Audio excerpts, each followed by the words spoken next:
آج انشاءاللہ تعالی ہم سورۃ البقرہ کی آیت نمبر 168 سے سٹارٹ کریں گے، اور یہ 168 اور 169 دونوں بڑی اہم آیات ہیں، بلکہ اس سے بھی اگلی سب کی سب ہی اہم ہے۔ اعوذ باللہ من الشیطان الرجیم، بسم اللہ الرحمن الرحیم۔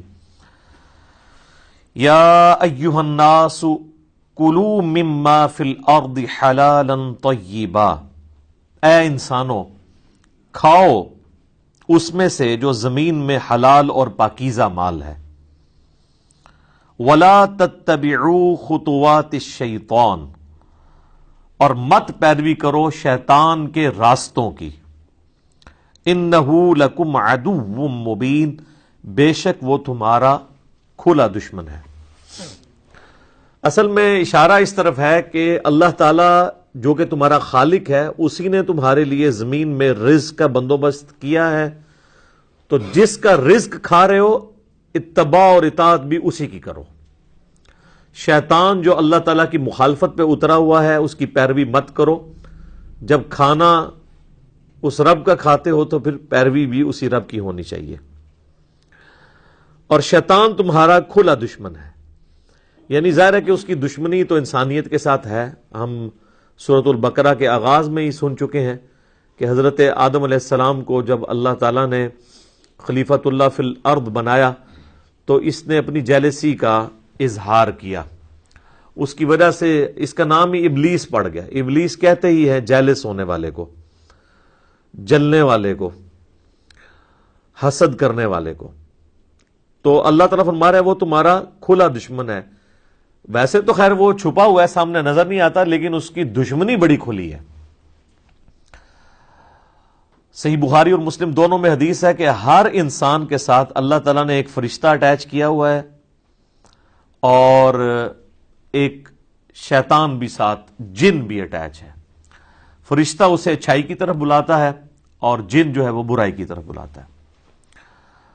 تو صحابہ نے بڑی جرت کر کے عرض کیا اللہ کے محبوب علیہ السلام، کیا آپ کے ساتھ بھی شیطان اٹیچ ہے؟ آپ نے فرمایا میرے ساتھ بھی اٹیچ ہے، لیکن اللہ تعالیٰ نے مجھے اس پہ غلبہ دیا اور وہ میرا مطیع ہو گیا۔ اب میرے ساتھ جو شیطان اٹیچ ہے وہ مجھے اچھائی کی طرف بلاتا ہے۔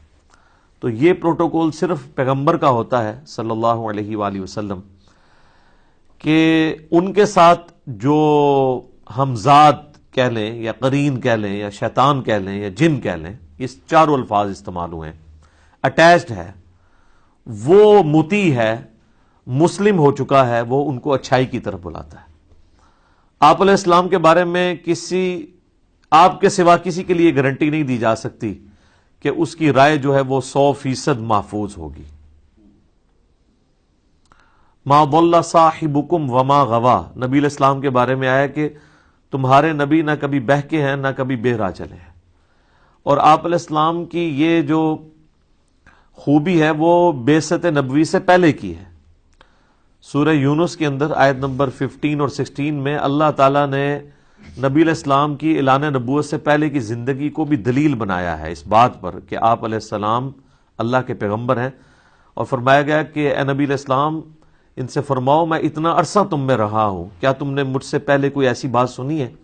یعنی میں نے میرے کبھی قول و فعل میں تضاد دیکھا ہو، یعنی آج سے پہلے میں نے کبھی کہیں بچپن سے لے کے اپنے لڑک پن سے اب میچور عمر تک پہنچتے ہوئے کبھی اس خواہش کا اظہار کیا ہو کہ میرے اندر کوئی ایسی خواہش چھپی ہوئی ہے کہ میں لوگوں پر غلبہ چاہتا ہوں؟ سادہ سی زندگی گزر رہی تھی، سرداری بھی کوئی نہیں تھی مکے کی۔ اگرچہ آپ ایک مکے کے اعلیٰ خاندان سے تعلق رکھتے تھے، لیکن آپ علیہ السلام اس طریقے سے کوئی ڈومیننٹ پرسنالٹی نہیں تھے اس حوالے سے کہ آپ علیہ السلام کا کوئی وہاں پر ایگزیکٹو آرڈر چلتا ہو۔ رسپیکٹ ضرور تھی، صادق اور امین کہتے تھے، اور آپ علیہ السلام کا کریکٹر اللہ تعالیٰ نے منوایا ہے۔ اسی وجہ سے تو پھر بعد میں جب آپ نے اناؤنسمنٹ کی ہے جو صحیح بخاری میں آتی ہے کوہ صفا پہ چڑھ کے کہ اگر میں تم سے کہوں کہ اس پہاڑ کے پیچھے سے فوج آ رہی ہے تو تم بات مانو گے؟ تو انہوں نے کہا کہ ہم نے آپ کو کبھی جھوٹ بولتے ہوئے نہیں سنا، یقیناً ہم مانیں گے۔ تو آپ علیہ السلام نے فرمایا کہ پھر میں ہی تمہیں بتا رہا ہوں کہ تمہیں مر کے اپنے رب کے حضور پیش ہونا ہے۔ یعنی جس طرح اس کا ڈر ہے نا کہ کوئی فوج حملہ آور ہو جائے گی، تو سب سے بڑا جو ڈر ہے، جو لٹکتی ہوئی تلوار ہے، وہ تو موت اور آخرت میں اللہ کے حضور جواب دہی ہے۔ تو یہ بھی میں تمہیں بتا رہا ہوں۔ تو سارے کے سارا مجمع چھٹ گیا سوائے چند لوگوں کے، اور انہوں نے بھی کرٹسی میں بات سن لی، ماننے والے تو وہی 2-4 بندے ہی تھے۔ تو شیطان تمہارا کھلا دشمن ہے، اس کی دشمنی عیاں ہے۔ امام غزالی نے ایک بڑی پوائنٹ کی بات لکھی ہے کہ میں سعادت کے اندر، منہاج العابدین میں، بلکہ آلموسٹ ساری کتابوں میں وہ اس بات کو ہائی لائٹ کرتے ہیں کہ شیطان اللہ کا چھوڑا ہوا کتا ہے، اور یہ ایسا خطرناک کتا ہے کہ اس سے بچنے کے لیے اس کے مالک کی پناہ لی جائے تو بچت ہو سکتی ہے، ادروائز کوئی بڑے سے بڑا شخص بھی اس کے شر سے بچ نہیں سکتا۔ تو اس کتے کا مالک کون ہے؟ اللہ۔ اس لیے ہمیں یہ بات سکھائی گئی ہے، اعوذ باللہ من الشیطان الرجیم۔ حتیٰ کہ آپ دیکھیں کہ سورۃ النحل میں آتا ہے کہ جب قرآن بھی کھولو نا، تو قرآن کھولنے سے، قرآن پڑھنے سے پہلے، قرآن کھولتے ہوئے تم نے اللہ تعالیٰ سے پناہ مانگ لینی ہے شیطان کے اگینسٹ۔ کتاب اللہ کی پڑھی جا رہی ہے اور پناہ اللہ سے شیطان کے اگینسٹ مانگی جا رہی ہے، یعنی قرآن پڑھنا بھی کسی شخص کے لیے گمراہی کا باعث ہو سکتا ہے اگر وہ صحیح نیت سے نہیں بیٹھا ہوا۔ اگر کوئی شخص اپنے آپ کو قرآن کے سامنے پیش کر دے گا کہ جو قرآن کہے گا میں نے وہی بات ماننی ہے، پھر تو ہدایت ملے گی۔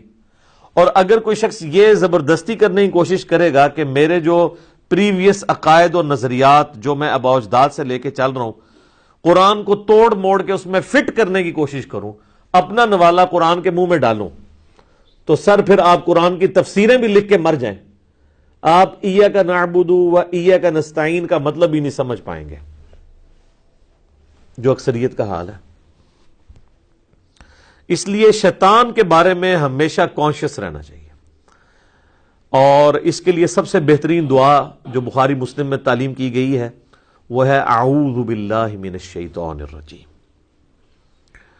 ابو داؤد میں یہ بھی الفاظ ہیں سورۃ الفاتحہ سے پہلے نماز میں پڑھنے کے لیے، اعوذ باللہ السمیع العلیم من الشیطان الرجیم من ہمزہ ونفخہ ونفثہ، یعنی اس کی جتنی بھی چالیں ہیں، وہ جو پھونک مارتا ہے، وہ جو وسوسہ دلاتا ہے، ہر چیز کے اگینسٹ اللہ کی پناہ طلب کی جائے۔ اور یہ شیطان اتنا خطرناک ہے کہ سورۃ المومنون میں نبی علیہ السلام کو حکم ہوا ہے، اے نبی آپ بھی اللہ سے پناہ مانگا کریں شیطان کے اگینسٹ۔ یہاں لوگ کہتے ہیں نہیں ہمارے بزرگ پہنچے ہوئے جناب، وہ تو جس کو چاہے قید کر سکتے ہیں۔ اللہ کے نبی علیہ السلام کو حکم ہے کہ اے نبی آپ بھی اللہ کے حضور پناہ مانگا کریں شیطان کے اگینسٹ، اور اس چیز کی بھی پناہ مانگیں کہ شیطان آپ کے قریب بھی آئے، صرف اس کے وسوسوں سے نہیں، آپ کا قرب بھی نہ وہ حاصل کر سکے۔ یہ اتنا کریٹیکل ایشو ہے۔ تو ایک تو یہ دعا ہوگی اعوذ باللہ من الشیطان الرجیم، ایک اور دعا ہے لا حول ولا قوت الا باللہ، یہ بھی بخاری مسلم دونوں میں ہے۔ صحابہ کرام کہہ رہے ہیں ہم ایک سفر پہ روانہ تھے، یہ ہم نے بلو والے کارڈ کے اوپر یہ وظیفہ بھی ڈالا ہے، ان احادیث کے نمبر بھی بخاری مسلم کے حوالے سے لکھے ہوئے ہیں۔ تو ہم میں سے کوئی شخص اپنی سواری پہ سبحان اللہ بلند آواز سے کہہ رہا تھا، کوئی اللہ اکبر کہہ رہا تھا، کوئی لا الہ الا اللہ کہہ رہا تھا۔ اب دیکھیں یہ ان سے بڑے کو وظائف ہیں، میں نے یوٹیوب کے اوپر کلپ ہے کہ سب سے بہترین وظیفہ وہ ہیں یہ الفاظ سبحان اللہ الحمدللہ اللہ اکبر اور لا الہ الا اللہ، یعنی اللہ کی تسبیح، اس کی تحمید اور اس کی تحلیل کہتے ہیں لا الہ الا اللہ کو، اور اس کی تکبیر یعنی اللہ اکبر۔ تو صحابہ کرام اپنی اپنی وظائف کر رہے ہیں اور بلند آواز سے، تو نبی علیہ السلام نے ان کو روک دیا۔ آپ علیہ السلام نے فرمایا کہ تم کسی بہرے یا غائب کو نہیں سنا رہے، تم اس ہستی کا ذکر کر رہے ہو جو تمہاری اونٹ کی گردن سے بھی زیادہ تمہارے قریب ہے۔ وہ قرآن میں بھی ہے نحن اقرب الیہ من حبل الورید۔ پھر آپ علیہ السلام فرمایا کہ میں تمہیں جنت کے خزانوں میں سے خزانہ نہ دے دوں جو اللہ نے مجھے عطا کیا ہے۔ اچھا یہ 4 وظیفے کو کم تھے؟ تو نبی علیہ السلام اس سے بھی اوپر کا ایک وظیفہ بتا رہے ہیں۔ تو آپ نے فرمایا لا حول ولا قوت الا باللہ، نہیں ہے ہمت گناہ سے بچنے کی اور نہ طاقت نیکیاں کرنے کی مگر اللہ کی توفیق سے، مگر اللہ کی مدد سے۔ لا حول ولا قوت الا باللہ، یہ اسماء اعظم میں سے ہے، اللہ تعالیٰ کے بڑے اسماء میں سے۔